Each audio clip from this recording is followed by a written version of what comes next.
Hello everyone, कैसे हो आप सब। उम्मीद करता हूँ आप सब ठीक होंगे। मैं हूँ आपके साथ ओम प्रकाश तुर्किया और हम पढ़ रहे हैं प्लस टू क्लास के ज्योग्राफी का जो पार्ट ए है उसका थर्ड चैप्टर। और इस चैप्टर में हमने लेक्चर, ये वाला हमारा लेक्चर सेकंड है और लेक्चर फर्स्ट में हम डिस्कस कर चुके हैं जो जनसंख्या संगठन है उसके बारे में, उसके बेसिक डेफिनेशन है, जो उसके बाद लिंग अनुपात क्या होता है और विभिन्न देशों के जो लिंग अनुपात है उसके बारे में हमने क्या है थोड़ा सा इसमें डिस्कस कर लिया था पीछे, ठीक है।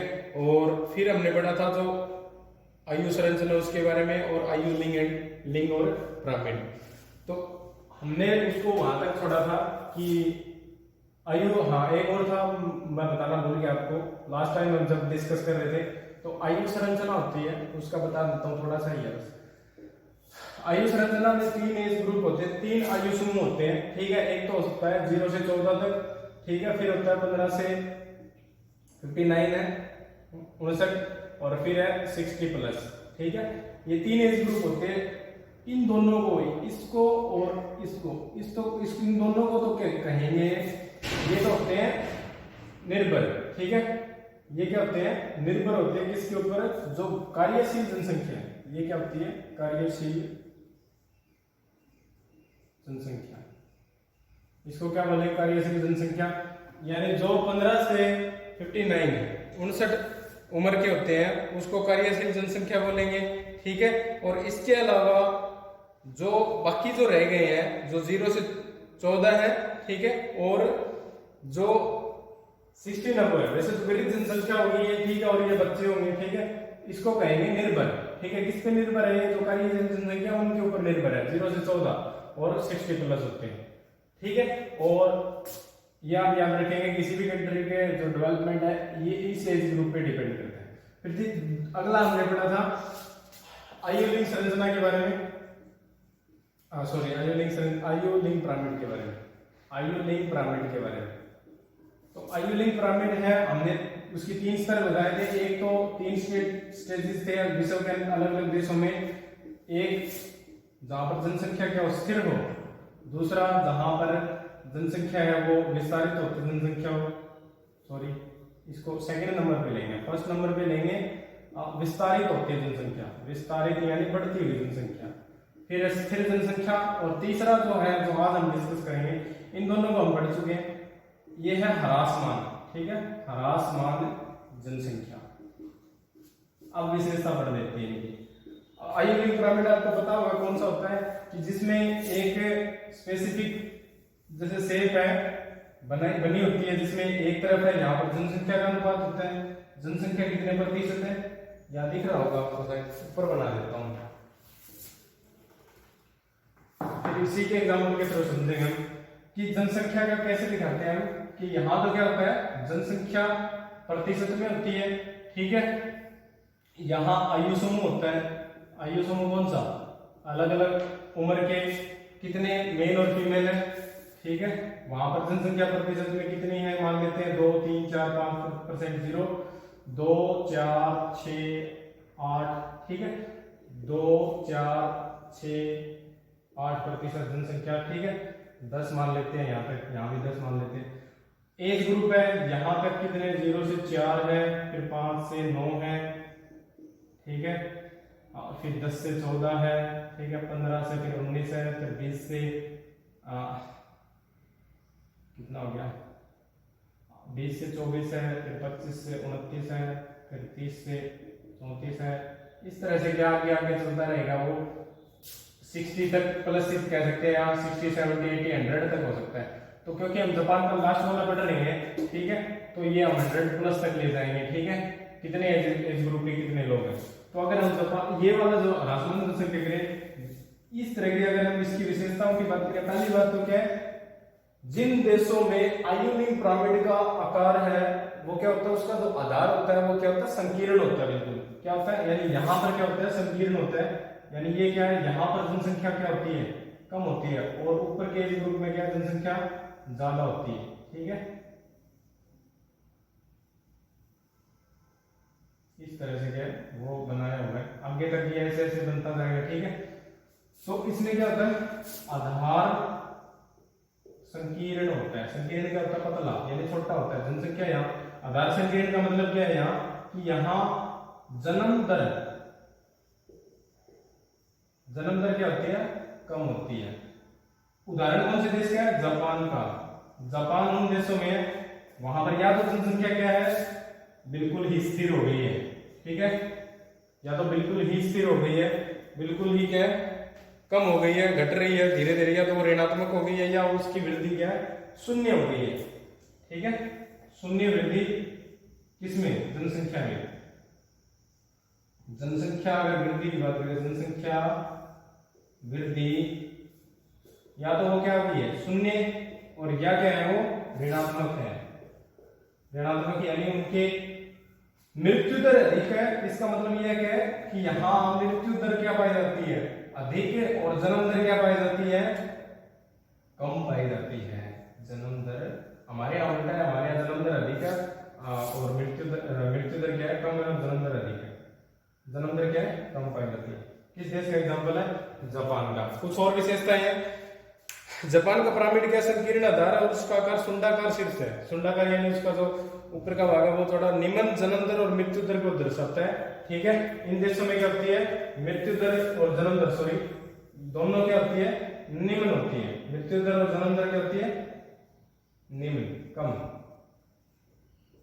जितने लोग मरेंगे उतनी पैदा होंगे। पर ऋणात्मक भी तो होती है ना, कि यहाँ जन्म दर क्या है और मृत्यु दर क्या है? ऋणात्मक भी हो सकती है जन्म दर, ठीक है।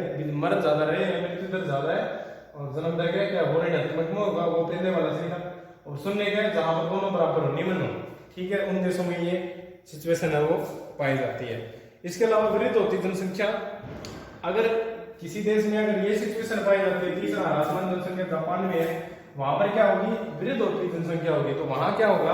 अगर आप ये पिरामिड को आगे और तक बढ़ाऊं, ठीक है, अगर मैं इसको 50 है, अगर इसको यहाँ मान लीजिए 60, 70, 80, 90 और 100 तक लेकर जाता हूं, तो ये पिरामिड है वो ऐसे बनेगा, ठीक है।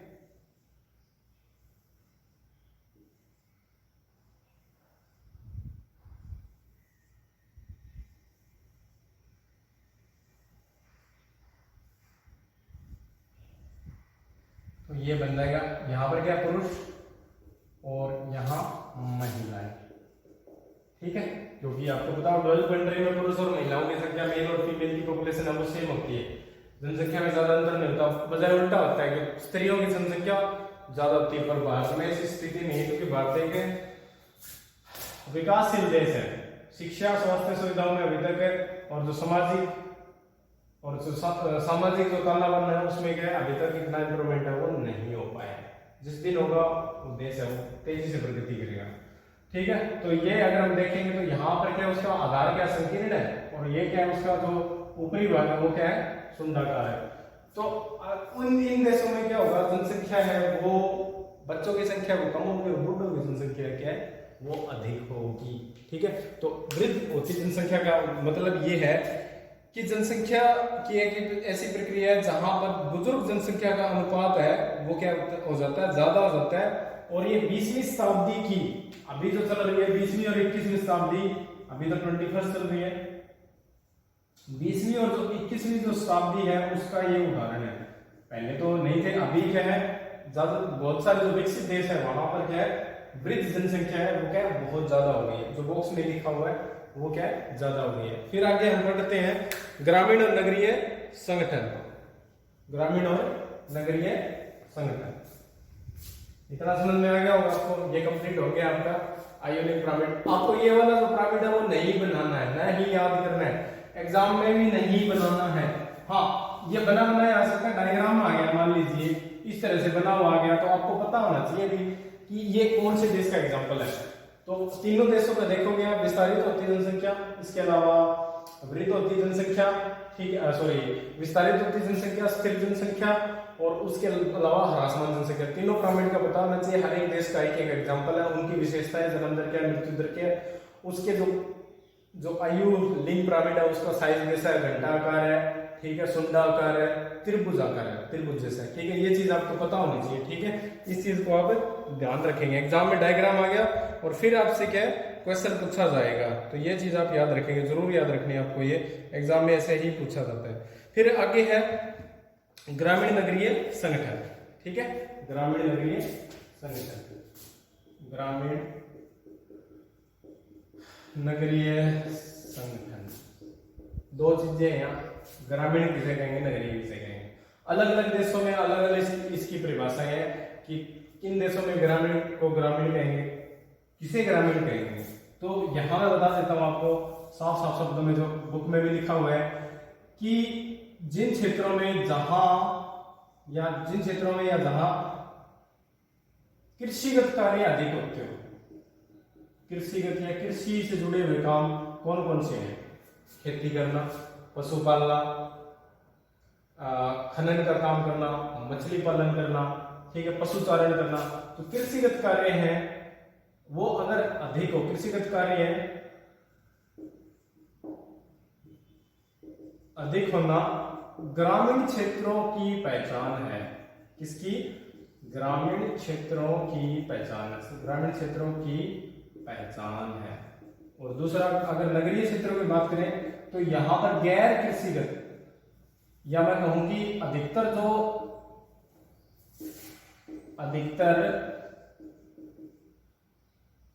अधिकतर जनसंख्या या लोग, व्यक्ति क्या करते हैं, गैर कृषिगत कार्यों में लगे हुए होते हैं। गैर कृषिगत, बिना कृषि, यानी आप मान लीजिए फैक्ट्री में काम कर रहा है, कोई हॉस्पिटल में कर रहा है, ठीक है, कोई इंजीनियरिंग का काम है, कोई डॉक्टर है, कोई टीचर है, ठीक है। तो गैर कृषिगत कार्यों में लगे हुए होते हैं, यहाँ की जनसंख्या अधिकतर गैर कृषिगत कार्यों में, जिसमें लिखा हुआ 2/3 लिखा हुआ कि 2/3 जनसंख्या वो गैर कृषिगत कार्यों में लगा होता है। और दोनों ही की पहचान हम क्या अलग अलग तरीके से कर सकते हैं। कैसे कर सकते हैं? अलग अलग, ठीक है। एक और डेफिनेशन है इसकी कि ये लोग प्राथमिक क्रियाएं, ये तो लोग प्राथमिक क्रियाएं अधिक करते हैं। प्राथमिक क्रिया में कौन कौन सी प्राथमिक क्रियाएं अधिक करते हैं? प्राथमिक क्रियाएं कौन कौन सी? वही अभी आपको बताया, खेती करना, खेती, पशुपालन या पशुचारण, पशुपालन करना, खनन का काम करना। खनन क्या होता है? कोयले की खान में काम करते हो कोई, ठीक है, तेल निकालने की किसी उसमें बोरिंग में काम करते हो, ठीक है। या तीसरा है मछली पालना, ठीक है, मछली पालन अगर कोई करता है तो वो किस में आएगा? वो आएगा प्राथमिक क्रियाओं में। अधिक करते हैं खेती, पशुपालन, खनन और मछली पालन, ये काम क्या है अधिक करते हैं। और यहाँ पर क्या होते हैं? द्वितीयक, तृतीयक और चतुर्थक, ठीक है। द्वितीयक, तृतीयक या पहली दूसरी प्राथमिक क्रिया, द्वितीयक, तृतीयक और चतुर्थक क्रियाएं अधिक होती हैं, क्रियाएं अधिक होती है, ये याद रखेंगे आप, ठीक है। उसके अलावा और भी है, अगर हम इसको और अलग करेंगे तो आप देखोगे कि उनके जो जीवन है, लाइफस्टाइल है, ग्रामीण क्षेत्र, ये ग्रामीण क्षेत्र के और नगरीय जो भागों में रहते लोग, वहां उनके लाइफस्टाइल में, उनके जो सामाजिक संरचना है, सामाजिक दशाओं में एक दूसरे से क्या होती है? अलग होती है। और उनकी जो आयुलिंग संरचना है, व्यवसायिक संरचना है, और जनसंख्या घनत्व और विकास के स्तर, ठीक है, ये तो चीज होगी। इसके अलावा जनसंख्या घनत्व, जनसंख्या घनत्व क्या होता है? जनसंख्या घनत्व इनका क्या होता है? भी अलग अलग होता है। जनसंख्या घनत्व लास्ट लेक्चर में आपको डेफिनेशन बताई थी, वो याद, वो ये है कि आप देखोगे कि शहरों में कम क्षेत्र में अधिक लोग रहते हैं और गांवों में क्या होता है? अधिक क्षेत्र में कम लोग रहते हैं। तो कहने का अर्थ ये है कि यहाँ पर जनसंख्या घनत्व क्या होता है? अधिक होता है, और यहाँ ग्रामीण क्षेत्रों में जनसंख्या घनत्व क्या होता है? कम होता है, ठीक है। ये चीज आप याद रखेंगे, इसको समझेंगे। फिर आगे इसमें एग्जाम्पल है कुछ देशों के दिए हुए हैं कि वैसे तो हर एक देश का अलग अलग है, फिर भी कुछ गिने चुने देशों का अगर हम एग्जाम्पल लें तो यहाँ पर लिखा हुआ कि कनाडा, फिनलैंड जैसे देशों में, यूरोपीय देशों में नगरीय लिंग अनुपात में क्या है? अफ्रीकी और एशियाई देशों जैसे नेपाल और जिम्बाब्वे के ग्रामीण नगरीय लिंग अनुपात के विपरीत पाया जाता है, ठीक है। ये बात इसमें कही गई है। कैसे कही गई है कि मान लेते हैं एक देश है कनाडा, न्यूजीलैंड, उन देशों में क्या ग्रामीण क्षेत्रों में महिलाओं की संख्या क्या है, महिलाओं की संख्या क्या है, ज्यादा है, सॉरी नगरीय क्षेत्रों में, चाहे यूरोपीय देश हो, विकसित देश हो, ठीक है। जैसे हम भारत की बात कर रहे हैं, भारत एक विकासशील देश है, भारत है, पाकिस्तान है, ठीक है। और उसमें एग्जांपल लिखा हो वही बता रहा हूँ, बुक में अलग से नहीं बता रहा हूँ आपको। नेपाल है, ठीक है, जिम्बाब्वे है। यहाँ पर क्या ग्रामीण क्षेत्रों में महिलाओं की संख्या अधिक पाई जाती है, और इसकी बजाय जो कनाडा यूरोपीय देश है, जो विकसित देश है, ठीक है, अमेरिका है, उस तरह के देश है, उन देशों में शहरी क्षेत्रों में महिलाओं की संख्या है वो अधिक पाई जाती है। कारण क्या है कि कृषिगत कार्यों में वहां पर मशीनों से अधिक काम होता है, मशीनें वहां पर पुरुष चलाते हैं। गांव में क्या होती है, पुरुषों की जनसंख्या यूरोपीय देश, कनाडा, अमेरिका, वहां पर न्यूजीलैंड है, वहां पर अधिक होती है। और दूसरी तरफ भारत जैसे विकासशील देश है, ठीक है, भारत है, जिम्बाब्वे है, और भी है, नेपाल जैसे, उन देशों में क्या है, ग्रामीण क्षेत्रों में महिलाओं की संख्या ज्यादा पाई जाती है। क्योंकि भारत में महिलाएं हैं अधिकतर, जो जितने भी ग्रामीण क्षेत्र है भारत में, ग्रामीण क्षेत्रों में जो ग्रामीण क्षेत्र है वहां पर जो महिलाएं हैं, महिलाएं क्या कृषिगत कार्यों में अधिक लगी होती हैं। कृषिगत कार्यों में उनका जो पार्टिसिपेशन होता है वो क्या होता है, कृषिगत कार्यों में अधिक होता है। शहरों में क्या होता है, हमारे यहाँ ट्रेंड अलग है कि यहाँ पर नौकरियों के लिए देखा होगा अपने, रोजगार की तलाश में है, वो अधिकतर पुरुष प्रवास करते हैं। भारत में अगर हम बात करें, भारत में नगरों में पुरुष अधिक प्रवास करते हैं, पुरुष अधिक प्रवास करते हैं, प्रवास क्या होता है, पीछे आपको बताया था मैंने कि वो एक जगह छोड़ के दूसरी जगह।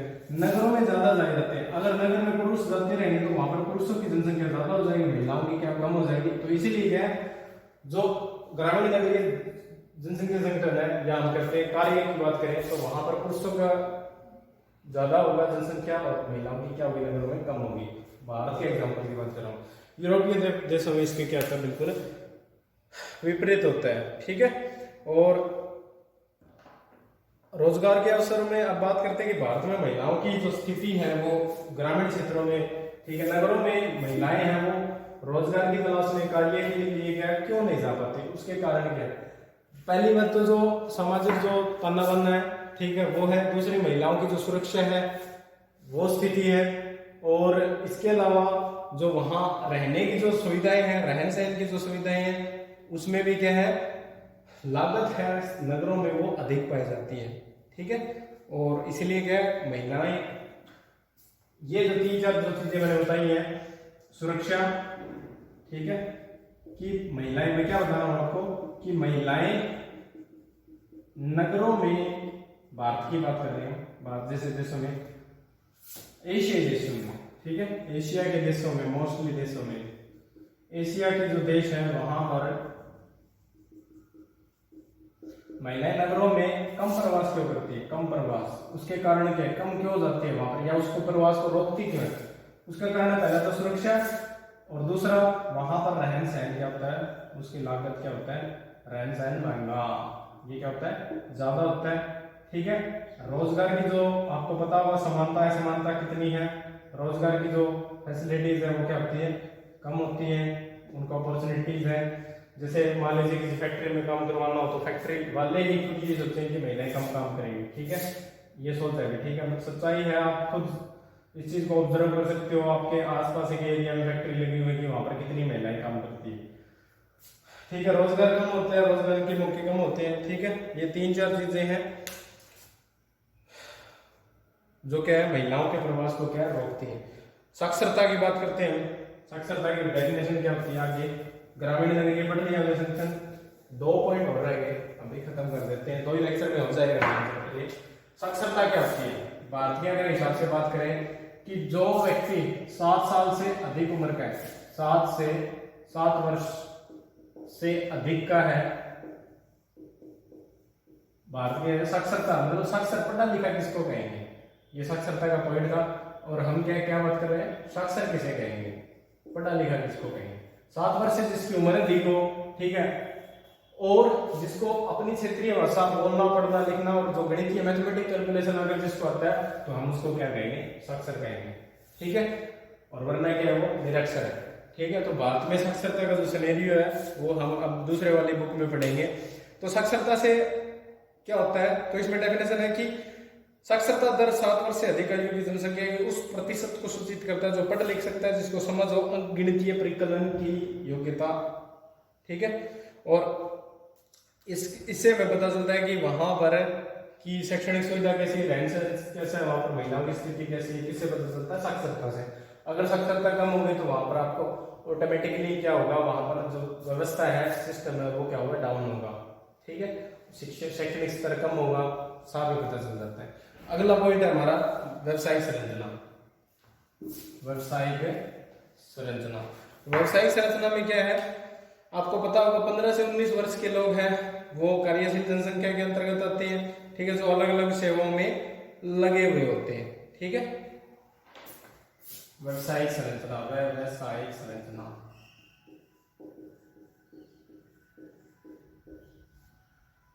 व्यवसायिक संरचना आपको पता होगा जो वर्किंग जो पॉपुलेशन है, कार्यशील जो जनसंख्या है, वो कौन सा एज ग्रुप है, आपको पता होगा रिटायरमेंट की भी एज 59 है। ठीक है। ये इसको वर्किंग पॉपुलेशन बोलते हैं, कार्यशील जनसंख्या। और व्यवसायिक संरचना में चार तरह की क्रियाएं होती है कि कौन कौन से अलग अलग क्षेत्रों में जो काम लगे हुए होते हैं व्यवसायिक संरचना में। प्राथमिक कार्यों में जो लगे होती है वो व्यक्ति जो प्राथमिक क्रियाओं में कार्य करते हैं। फिर द्वितीयक क्रियाएं, तृतीयक क्रियाएं, चतुर्थक क्रियाएं। ठीक है। इसमें क्या होगा कि वो व्यक्ति, कोई भी व्यक्ति अगर कृषि, पशुपालन, मत्स्य, वानिकी में कार्य करता है या उसके अंतर्गत शामिल है, उनको कहेंगे प्राथमिक क्रियाओं में संलग्न कार्यशील जनसंख्या। यानी वो जनसंख्या जो कृषि, मत्स्य, पशुपालन, वानिकी, खनन में, मछली पालन में अगर लगी हुई हो तो उसको तो बोलेंगे हमें प्राथमिक क्रियाओं में संलग्न जनसंख्या। द्वितीय क्रिया में क्या आएगा, इसमें लगे कृषि के अंतर्गत, कृषिगत मान सकते हो आप, कृषि, पशुपालन। ठीक है। ये इसमें शामिल है। और दूसरा अगर हम बात करते हैं द्वितीय क्रियाओं में, इसमें आते हैं मैन्युफैक्चरिंग। ठीक है। मैन्युफैक्चरिंग।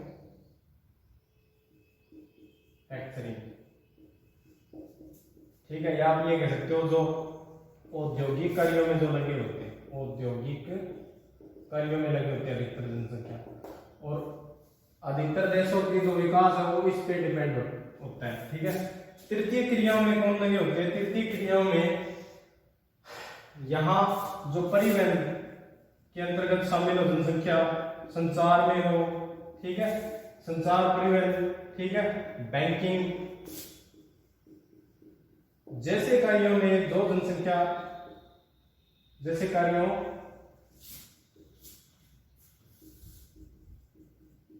में लगी जनसंख्या को क्या कहेंगे, लगी जनसंख्या द्वितीय क्रियाओं के अंतर्गत आती है। किसमें आती है, द्वितीय क्रियाओं में आती है जो जनसंख्या परिवहन, संचार और बैंकिंग जैसे काम में लगती है। चतुर्थ क्रियाएं कौन सी होती है, अनुसंधान। अनुसंधान है। ठीक है। रिसर्च जिसको बोलते हैं, रिसर्च। ठीक है।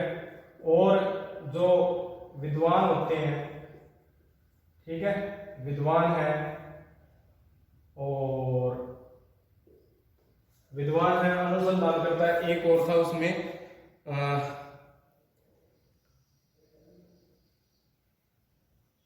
अनुसंधान, प्रौद्योगिकी और वैचारिक विकास लिख रखा है इसमें ना, जो वैचारिक विकास।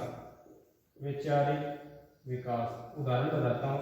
ये तो आपको सारा पता होंगे कि कौन कौन परिवहन में कौन आ गया। ठीक है। कौन कौन से संसार में पता चल गया होगा। ठीक है। जैसे कोई कॉल सेंटर में काम करता है, बैंकिंग का पता आपको, परिवहन में ड्राइवर हो गए, इस तरह से फैक्ट्रियों में लगे हैं, कैसे कैसे। ये क्या होता है, मान लीजिए नई रिसर्च हो रही, मान लीजिए से अभी कोविड-19 फैला हुआ है, कोरोना वायरस है, उसकी खोज में जो वैज्ञानिक काम कर रहे हैं वो कौन सी क्रियाओं में शामिल होंगे, काम तो वो भी कर रहे हैं, कौन सी क्रियाओं में होंगे, वो चतुर्थक क्रियाओं में शामिल होंगे। ठीक है। जो उसको रिसर्चर वैज्ञानिक, विद्वान कौन से होंगे, मान लीजिए प्रधानमंत्री नरेंद्र मोदी ने कोई घोषणा की है, तो किसी से तो मान लीजिए उन्होंने नोटबंदी की है, तो उन्होंने किसी विद्वान से सलाह ली होगी, तो वो क्या है, बहुत विद्वान है, क्या कहलाएगा, वो कर्जोत्तर क्रिया में हो। वैचारिक विकास भी इसी में आ जाता है।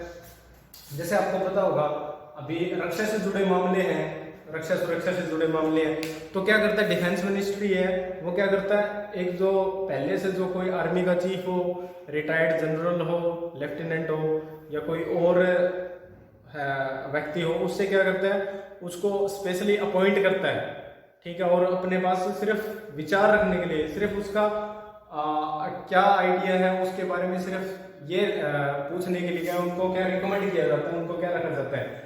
जैसे अजीत डोभाल है हमारे, ठीक है, रक्षा विशेषज्ञ है, वो क्या हमारे प्रधानमंत्री को हमेशा एडवाइस देते हैं, ठीक है। जैसे आपको पता होगा वो जब पुलवामा हुआ था और जो इस तरह से है उनको क्या एडवाइस दी थी, वैचारिक हो गए। इसके अलावा बहुत सारे आपने देखे होंगे विद्वान जो क्या अलग अलग परियोजनाएं होती हैं उन पे अपने विचार होते हैं। तो ये हमारा चैप्टर था, कंप्लीट हो गया। इससे रिलेटेड कोई भी अगर डाउट हो तो आप मैसेज मेरे को डाल सकते हैं, ठीक है। बाकी ये क्या धीरे धीरे कम हो रहा है, जो प्राथमिक क्रियाएं पशुपालन ये कम हो रहा है। देश है इससे बहुत सारे देश है इसमें आगे बढ़ रहे हैं, ठीक है, मैन्युफैक्चरिंग हो रही है, ठीक है। अगर कुछ प्रॉब्लम हो तो आप पूछ सकते हैं। आज के लिए इतना ही, थैंक यू, बाय।